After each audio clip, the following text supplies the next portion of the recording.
Hello, everyone. Welcome to another episode of the Humanitarians of Africa series, where we have been sharing the stories of amazing founders from Africa. Today, I have Shamim from Uganda, who is going to be sharing the story of her amazing enterprise with us. And she is focused on recycling. And I'm so excited to hear about the green side of the world. Shamim, thank you so much for joining me today. Please introduce yourself, let us meet you, and tell us about the work that you do. Hello, everyone. My name is Shamim Narima, and I am the CEO stroke founder of EduPlastics Uganda. EduPlastics Uganda is a social enterprise that transforms plastic into school learning products for refugee children and rural communities. Wonderful. Wonderful. So you recycle plastic materials, waste materials that are useful to school learning materials for children. So how do you do this? What's the whole behind the scenes thing? Like, how do you make all of these products? Okay, so we have a group of women, single mothers that we work with. They collect all types of plastic in their communities. Okay. And then they bring at our workshop where we buy the plastic at a very price. Yeah. So thereafter, we have a group of women that wash, sort, and dry the plastic. After, we shred the plastic to come up with very small particles, which we later melt and form different products.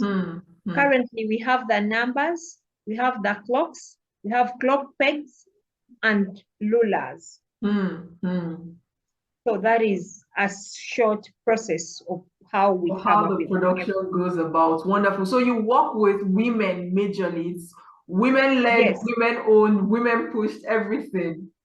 Yeah, we work with women, but most especially single mothers. So why single mothers in particular? Okay, why single mothers is because I was raised by a single mother. My dad is a Hajj. She has different women. So I saw all the responsibilities that my mom went through to raise us.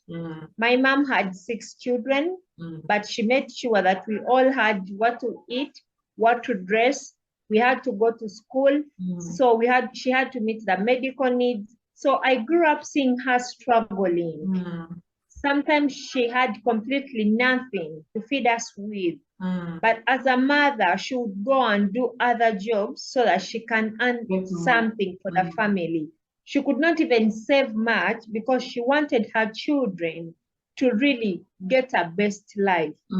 So when I grew up and I started my own company, my focus straightly went to the single mothers because I grew up seeing the pain that they go through to feed their families, to educate their children. So that is why I specifically chose the single mothers. Wonderful. And it's a great initiative because you are in return helping these women to sustain their families and also build their homes without having to resort to unreasonable, unforgivable means to keep their families together. That's really wonderful.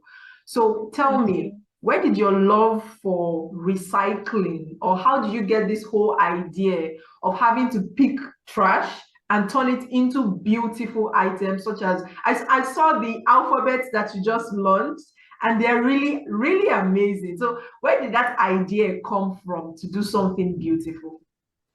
Yeah, so I grew up from one of the slum areas in Kampala. Whoever is in Uganda or whoever has visited Uganda has known about that place. It is called Waise. Waise is one of the slum areas, and whenever it rains, it floods. So whenever it would rain, it meant no sleep for me, my siblings, and also our neighbors. We would spend the rest of the night fetching water out of our house or saving our family things not to be taken by the running water.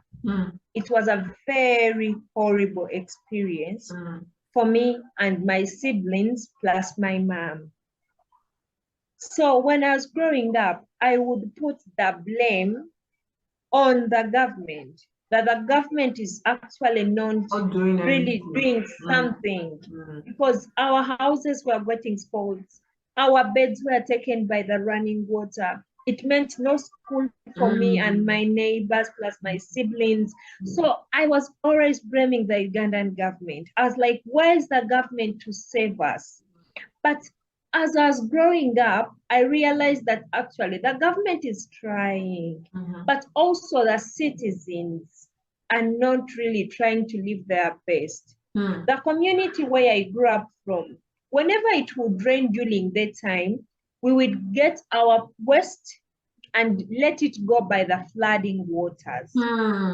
So we didn't actually mind where is that waste going to end up. Is it going somewhere? So the running water would actually just take the waste to block the drainage system, because it had nowhere to go. So it kept on blocking the drainage system. And in return, when it rains, it means water is not going anywhere.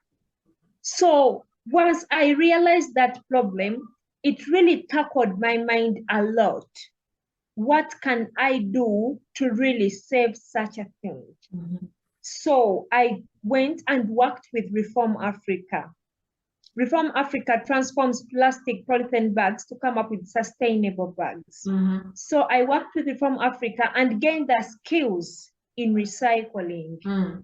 When I gained the skills, I was able to come and start up my own company that recycles plastic, that can actually solve the problem of poor waste management.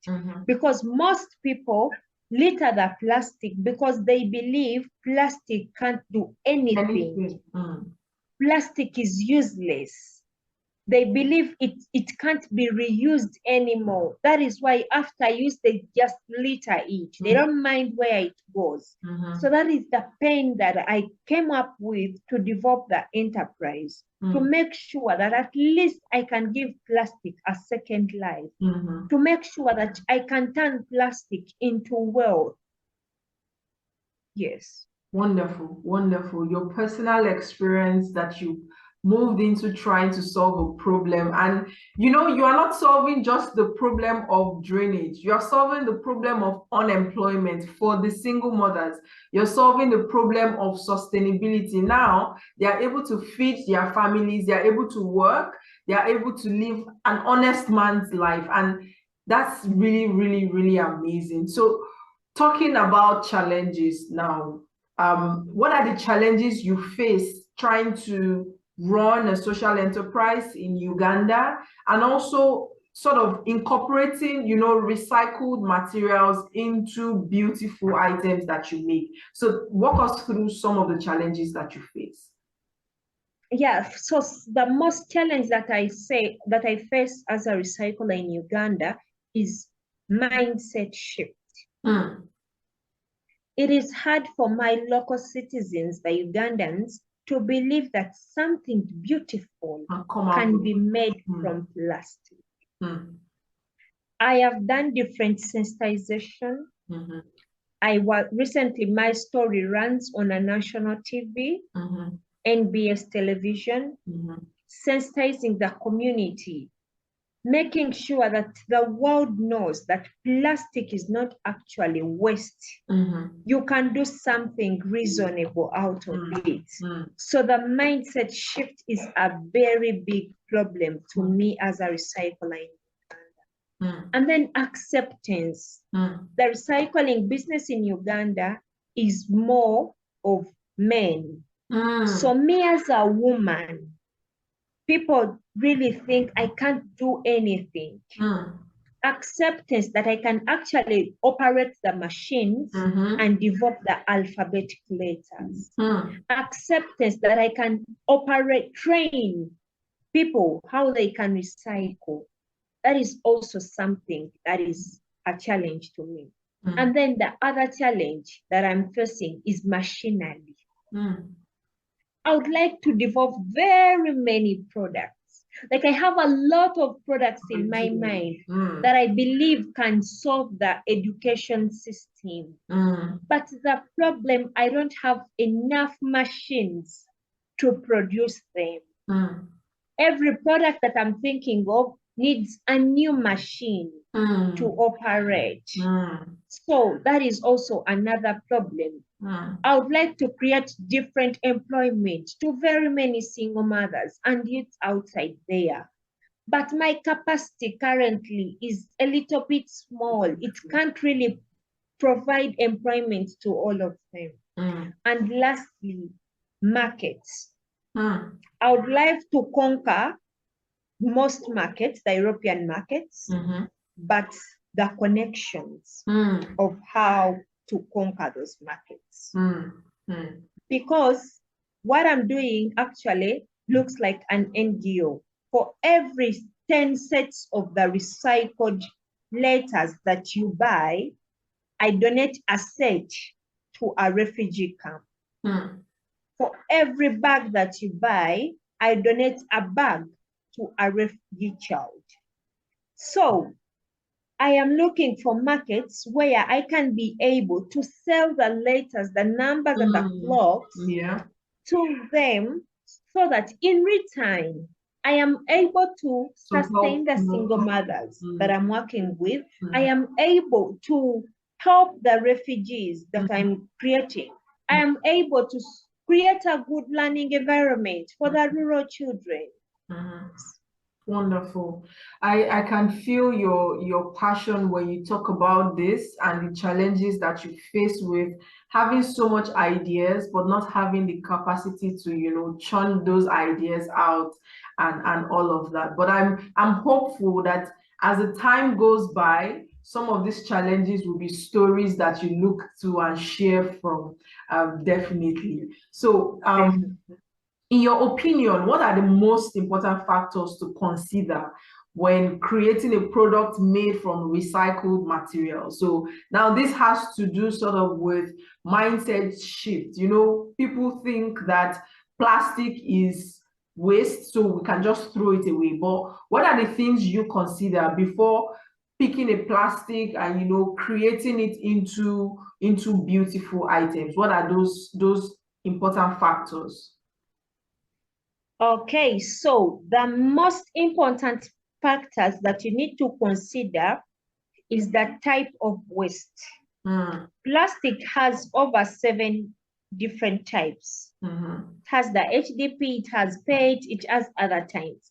So those plastic, some of those plastic can't be mixed together. Once you mix them together, either the product that you come up with is going to break, or the product that you come up with is going to be very hard and it will not be perfect. So you first have to do a research, understand what plastic falls under what type. After you've understood what plastic falls under what type, then also do a research and find out which product do you want to develop. Because some plastic can't really be recycled. Some plastic, like there is that plastic that completely can't be recycled with the machines. So once you do a research and understand that, then you can recycle everything. Research work is involved in everything that we do. Yes, it is involved in everything that you do. And then love, like the love, the passion. The passion. Like I believe if you want to do recycling, just love what you do. Just believe that you're going to find negative forces outside there, but love it and be ready to challenge all the negative forces out there. Wonderful. The road is not going to be smooth. Yes, it's not going to be smooth at all for anything that we do. So I want you to blow your trumpet. Tell us, what are the achievements or your successes that you have made so far in the process of running this wonderful enterprise. What are your wins, your successes? Please share with us. Let's rejoice with you.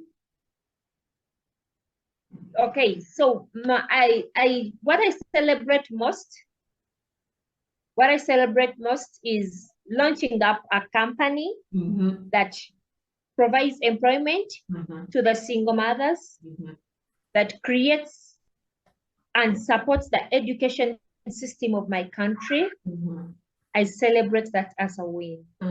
Creating employment alone is a win for me. As a youth, to be able to hold a hand of other youths, that is a big win for me.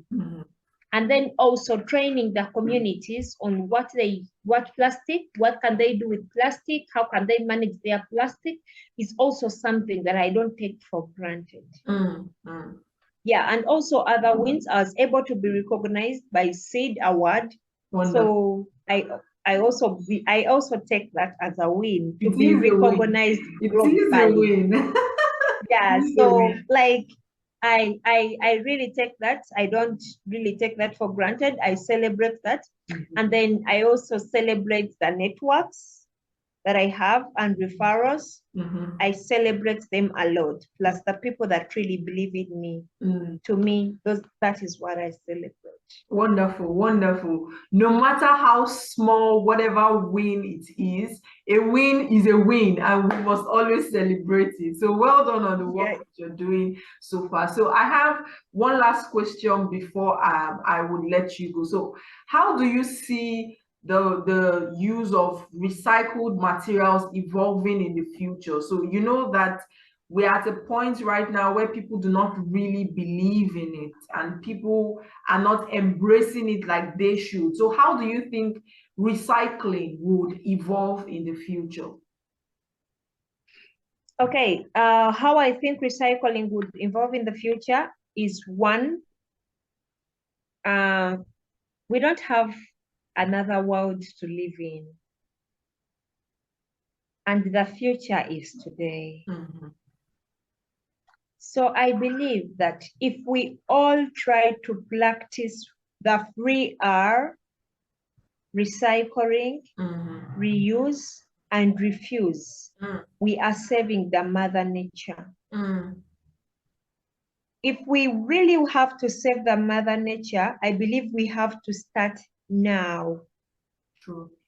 If we try and recycle all the plastic, that means that the companies that produce plastics will not produce plastic anymore. They'll have to see the essence of reusing what they have already produced. And once they use what they have already produced, that means that the effects of plastic on the environment is also reduced. And once the effect of plastic on the environment is reduced, that means we are having a green future. So to me, I believe that we have to really be keen on how we manage our plastic. Yes, it starts now, and yes, it starts with me and you. True. It starts with me and you. So finally, are there any programs or any projects that you have upcoming, or any form of support you want from the public, anyone listening to you right now? Is there anything you want to say to them about supporting you? Yeah, I would really appreciate the support of mentoring. I'm really launching a new project, EduPlastics Uganda. So I am welcoming anyone out there who would be available to provide mentoring and coaching to me. That is already a win to me, and I'll be happy for anyone willing to do that for me. And anyone that is willing to do that for me, please, you can contact me on EduPlastics 855@gmail.com. However, I also need some grants to purchase the machines that we need to produce other types of plastic. Currently, we have the machines that produce the letters, but I need the molds that produce other things like numbers, like abacus, like clocks, and other learning materials. So in case there is a volunteer outside there that believes in brightening a future of a young child in a refugee camp, please support us with any amount. We can start from there to buy machines and produce these learning materials for the refugee communities and the rural child. And then also the networks. If you know anyone who would really purchase from us our products, that would be very good. You can really refer to us. Any customers, they will be welcome. Please contact us. We shall be available to deliver. We also ship abroad.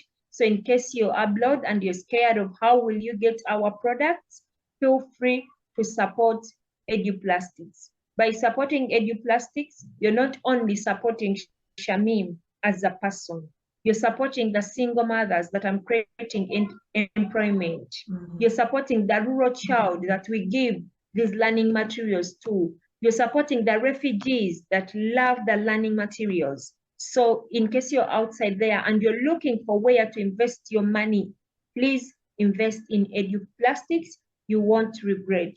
Join us as we achieve our bigger goal of making sure that every child in the world can read, learn, and write.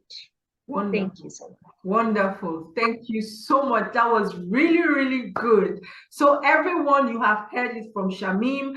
Please feel free, as usual, check the description box or look through your screen. You will see how to contact her. If you want to volunteer, you want to donate, you want to purchase any of the materials. I'm also going to share the pictures of some of the products that they make and how you can buy some of these. I know you people from UK, Canada that are listening to me right now, these products are going to be very good for the schools that we have there. So please support and share this video in whichever way that you can. It is really, really important to help the single mothers and the children in the refugee camps. Shamim, thank you so much for sharing your amazing story with me, and looking forward to doing so much more with you. Thank you so much for hosting me. Thank you, our viewers, for listening, and thanks to everyone. I am really grateful. Thank you. So looking forward to seeing you all in the next episode. Do not forget to like, share, and subscribe, and I'll see you in the next episode. Bye, everyone. Bye-bye. See you.